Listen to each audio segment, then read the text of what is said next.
So hello everyone, welcome to my YouTube channel. So today I am going to start question paper series. So this is the question paper of class 9th periodic test 1 subject English.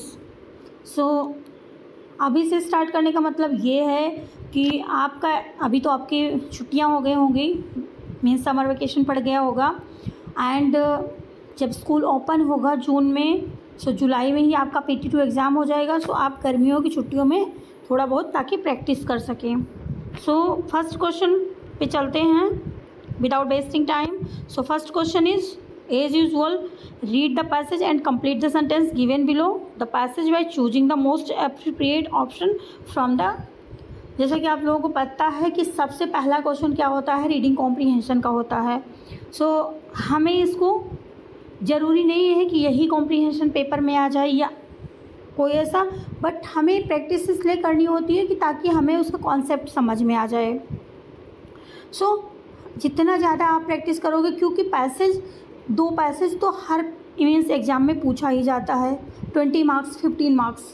सो और बहुत easily आप cover कर सकते हो अगर आपकी practice अच्छी है. You can get a good marks in passage. So passage क्या है? Travelling is a pleasure particularly for the young, the desire to see new places and get the feel of new environment makes travel a wonderful experience. But do we make it travel free for others? So this is the passage about traveling. And next paragraph है, don't start a conversation with the co-passenger without first knowing his willingness to converse with you. Means कि जब हम travel करते हैं तो हमें ऐसा कुछ नहीं करना चाहिए किसी के साथ फालतू में बातें करना या कोई चीज़ अपने बारे में बताना, क्योंकि हमें पता नहीं होता है कि कौन सा पैसेंजर कैसा है, किस तरीके से है. तो हमें ज़्यादा डिस्कस नहीं करना चाहिए, अपने आप में ही अच्छे से रहना चाहिए और ना किसी को हमें डिस्टर्ब करना चाहिए, क्योंकि हमें अपने इन्जॉयमेंट के मूड में रहना चाहिए. हमें ना अपना ट्रिप ख़राब करना चाहिए और ना दूसरों का. So this is the paragraph about. So सबसे पहले क्या करना चाहिए? Place your baggage in the rack above your seat, don't encroach upon another space.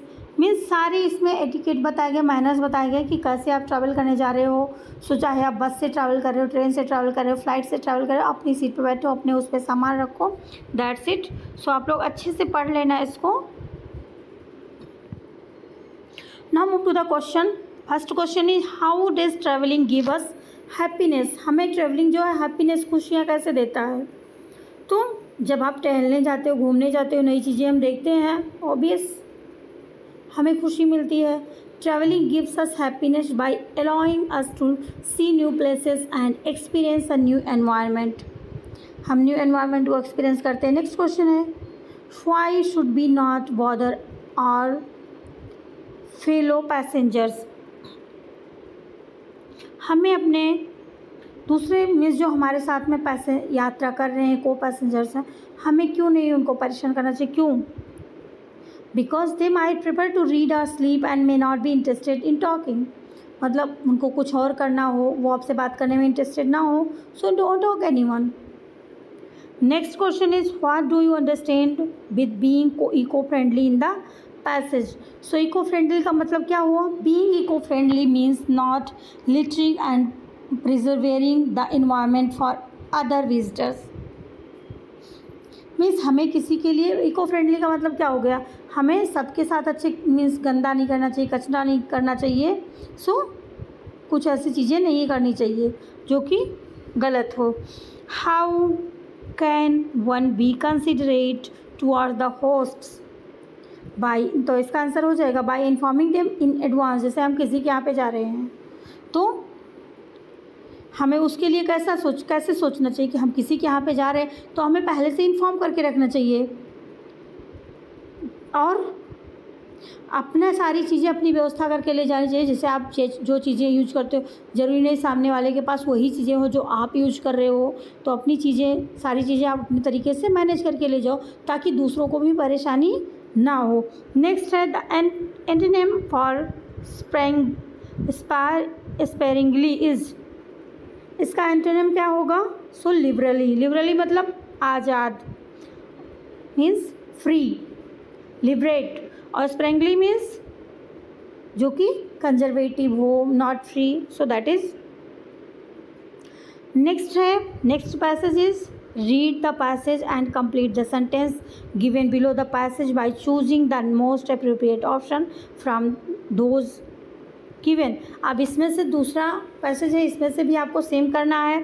This passage is about ship means transportation, so how people use to of this type of transportation, because in earlier days there is no so many means of transport like train, aeroplane, so only ship was there to transport from one country to another country, क्योंकि सी पानी के रास्ते से वो सी से ही जाते, अभी तो एरोप्लेन है उससे लोग ट्रैवल करते हैं। So this is the passage about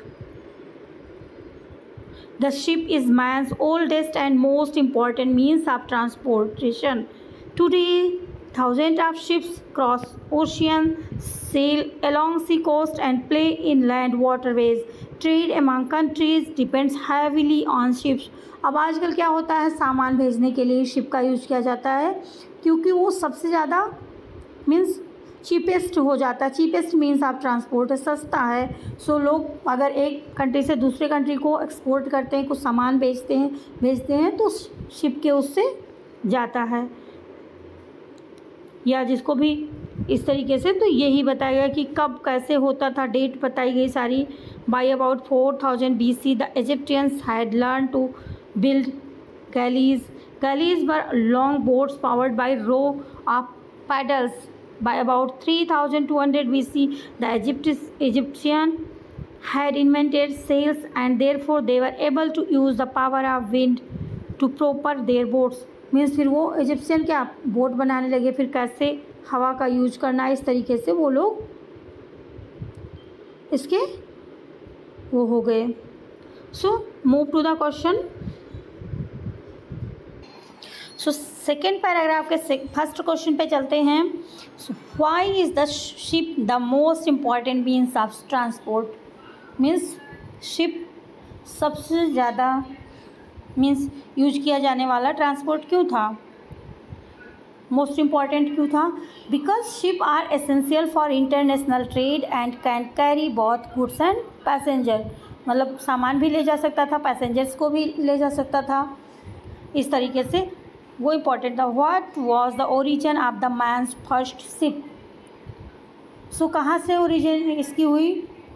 so a log that floated on water which man used by paddling with his hands.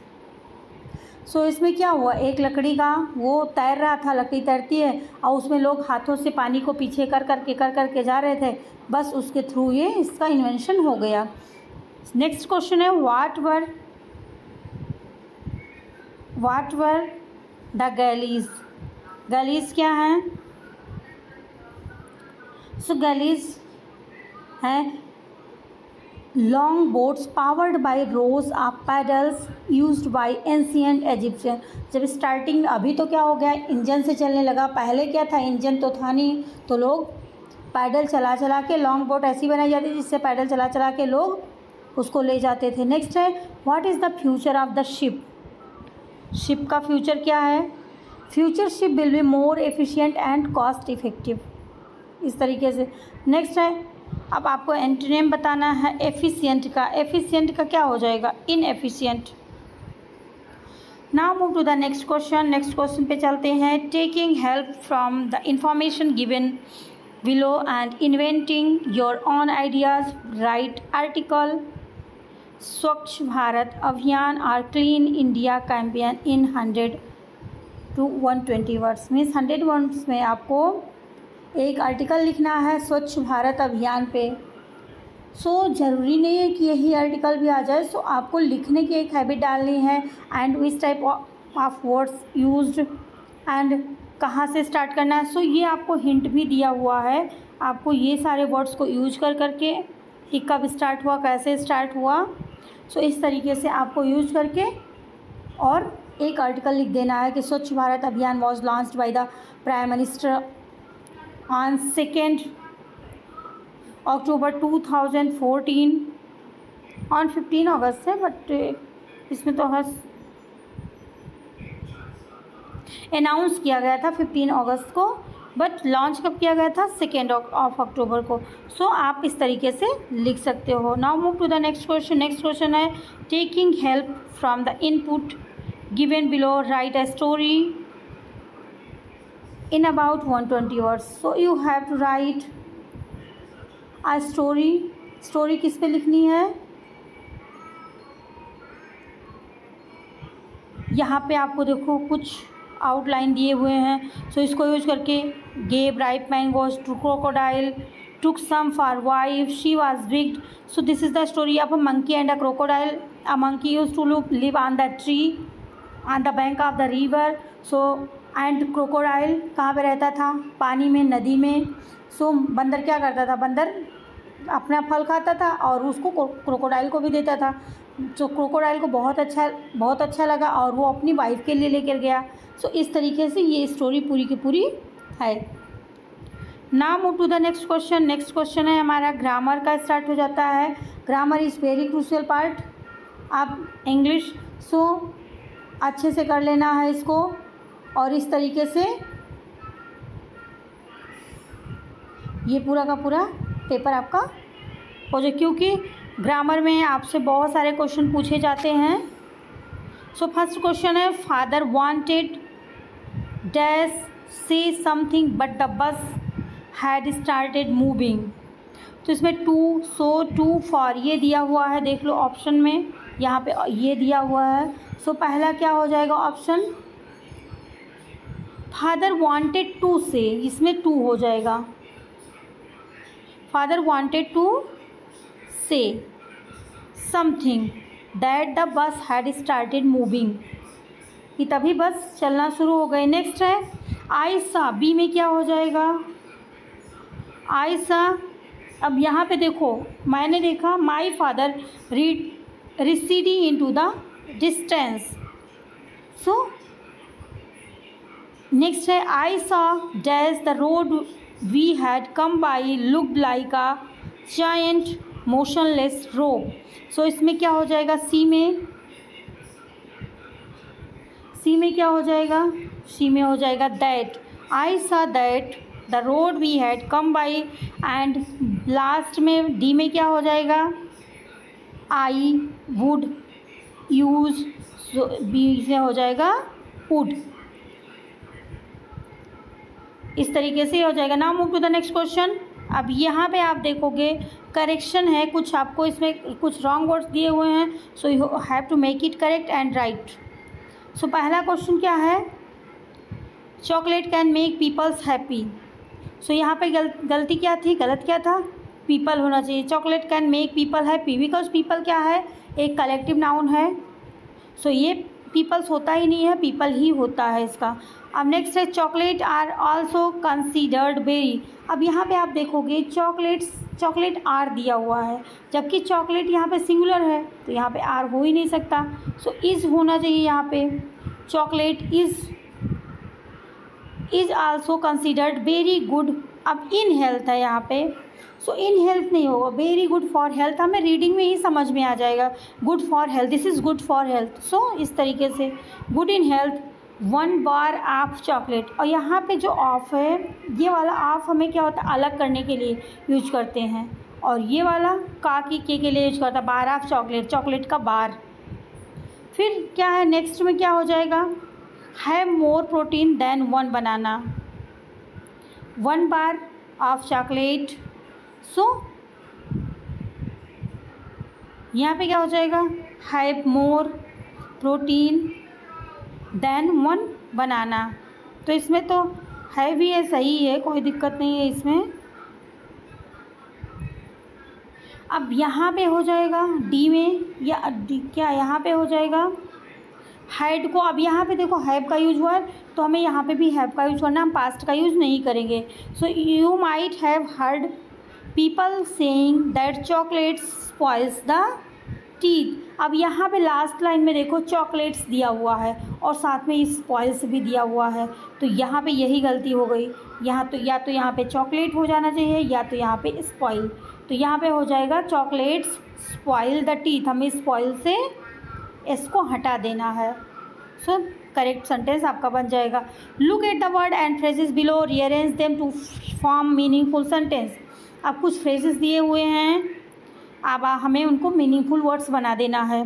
सो क्या हो जाएगा, important it is to observe rule traffic. So क्या है, एक एग्जांपल आपको दिया हो, it is important to observe traffic rules. Next हो जाएगा नॉट चिल्ड्रन बिलो। अब इसमें सबसे पहले हमें सब्जेक्ट ढूंढ लेना है, सब्जेक्ट हमारा चिल्ड्रन ही होगा, उसके अलावा कोई और दिख ही नहीं रहा है। फिर सब्जेक्ट के बाद हमें हेल्पिंग वर्ब ढूंढ लेना है। सो क्या हो जाएगा, अब यहाँ पे आप दो तरीके से बना सकते हो। Children must not drive below the age of 18 years. अब यहाँ पे लेकिन सुटेबल क्या हो जाएगा, children below the age of 18 years must not drive, ये हमारा करेक्ट सेंटेंस हो जाएगा। बट अगर आप उस तरीके से भी बनाते हो तो वो भी करेक्ट ही होगा, गलत नहीं होगा। नेक्स्ट है, अब इसमें भी हमें बी में भी हमें सब्जेक्ट पहले ढूंढना है। सब्जेक्ट हमारा वी है, इसके सिवा और कोई है नहीं। अब वी के बाद में हम मस्ट का यूज कर देंगे क्योंकि मस्ट हमारी हेल्पिंग वर्ब हो जाएगी। So we must wear helmets for our own protection. इसका नेक्स्ट हो जाए, फिर बी का ये हो जाएगा कि हमें हेलमेट पहनना चाहिए अपने प्रोटेक्शन के लिए। We must wear helmet for on protection. Next है phones must use not mobile be driving while. तो इसका क्या हो जाएगा, यही हो जाएगा, सिंपल सा है, mobile phones must not be used while driving. So इस तरीके से यह बन जाएगा। अब हम चलते हैं, ये है हमारा literature part. Every tinkle on the has an echo in his heart. So इस तरीके से यह पैराग्राफ पूरा पढ़ोगे। फिर इससे रिलेटेड क्वेश्चंस दिए हुए हैं। Who creates an echo in the heart, heart में इको कौन मीन्स करता है, तो कौन करता है, तो टिंकलिंग ऑफ द रेन। इस तरीके से what happens to mind of the busy being, who weave the air threads into the woof, what does the poet listen to. Rain on the roof chapter से लिया गया, तो पानी का वो आवाज़ आती है पानी की, तो दैट इज़ द वही आवाज़ जो सुनता है। तो ये तो आप आई थिंक कर ही लोगे। नेक्स्ट है answer any 3 in the short paragraph. Why did Margie mother send for the county inspector. Margie की मदर को काउंटी इंस्पेक्टर के पास क्यों भेजा गया। Margie was not doing well in geography, so her mother thought there was a problem with the mechanical teacher and called the county inspector to check it. Where does the traveler find himself? What problem does he face in the poem The Road Not Taken? The traveler finds himself in yellow wood standing at a fork. मतलब क्या था, traveller कहाँ था the road not taken में, कि वो एक उस पर खड़ा होता है, टू रोड डाइवर्स जहाँ पे डाइवर्जन होता है, और वो he is not able to take a decision. So where roads diverse he faces the problem of closing one road knowing the can not travel path. फिर वो सोचता है कि कौन सा रोड चूज करूँ। Why does the world remember Einstein as a world citizen. Einstein is remembered as a world citizen because he championed peace, democracy and human rights, and he used his fame to speak against war and violence. So इस तरीके से ये हो जाएगा हमारा C number. अब now move to the next question D. What are the things the child see on his way to the fair? Why does he lag behind? The child see toys, sweets, garland and round about he lags behind because he stops to look at everything with great interest. इस बच्चे को जो जो देखा मेले में वो, और इसी वजह से वो पीछे रह गया। In what sense was Toto a pretty monkey. Next last question है हमारा इसका टोटो के बारे में। Toto was pretty because of his sparkling eyes with white teeth and a tail that used cleverly for balancing and hanging like a third hand. अब हमारा long question हो जाता है how does Evelyn hear music. अब वो कैसे music को सुनती थी, कैसे, वाइब्रेशन के थ्रू। ये आपको पता होगा, बहुत ही इंस्पायरिंग चैप्टर है। Evelyn hears music not through her ears but by sensing vibration. Vibration के थ्रू वो म्यूजिक सुनती थी, जैसे कि स्नेक्स सुनते हैं। She feels them in different parts of her body, her finger tips, feet and even her hair. अपने finger tips में, बालों में, उसके थ्रू वो उसको पहचान पाती थी। Her ability to perceive means music through touch made her world famous. उसको वर्ल्ड में फेमस म्यूजिशियन बना दिया, एक परफॉर्मर बना दिया। वो बहरी थी, सुन नहीं सकती थी, फिर भी एक गॉड गिफ्टेड चीज़ उसके पास था, सेंसेस, जिसके थ्रू वो उसको पहचान पाती थी। नेक्स्ट है Kezia's effort to please her father resulted in displacing him very much. How did this happen. फिर नेक्स्ट है grandfather was a great lover of animals. So वो एनिमल्स के ग्रेट लवर थे। फिर केजियाज फादर वाला है, सो ये आपको लॉन्ग में लिखना है। सो आप अगर चैप्टर को रीड अच्छे से कर लेते हो, समरी समझ लेते हो, you can write. So I hope you will like my video and I will attach answer with the question, this question, so you can practice that. So this is the answer ki